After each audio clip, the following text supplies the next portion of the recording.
Ang isa sa ipinagmamalaki ng kanilang probinsya, mga produktong gawa sa nyog. Food trip na, kasama si Spark Cutie, Liniel.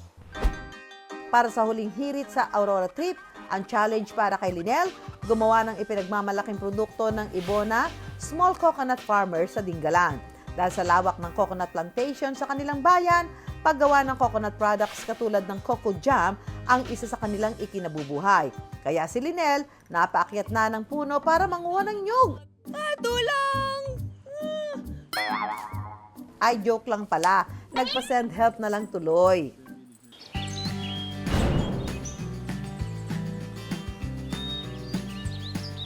Si Kuya Romnick, isa sa matatagal ng farmers ng Ibona. Kaya basic na lang sa kanya ang pangunguha ng nyog. Pagkatapos makakuha, si Liniel, papakitaan pa tayo ng itinatago niyang powers sa pagkakayod. Kakayod tayo ng nyog with my nails. Ayan. Nothing can stop me. Tinuro po sa akin ng nanay at tatay ko na uunahin mo yung gilid bago yung gitna.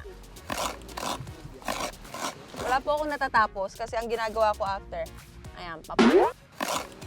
Pagkatapos ng kayuran, time to cook na. Ito na po yung katas ng aking pinaghirapan, ang aking ambag.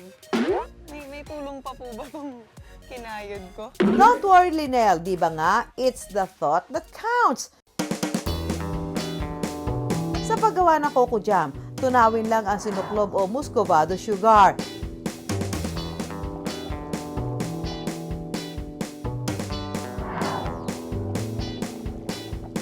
Ihalo ang gata ng nyog.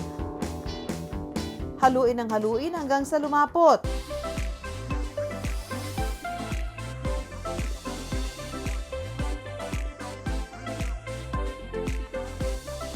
At dapat may kasamang pag-aura, di ba, Liniel? And there you have it, ang ipinagmamalaking coco jam ng Dingalan. Perfect palaman sa tinapay. Sarap.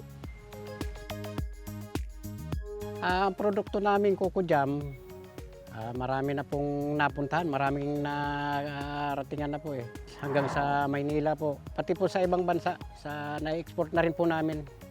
Patunay yan na basta gawang Pinoy, tatak world class.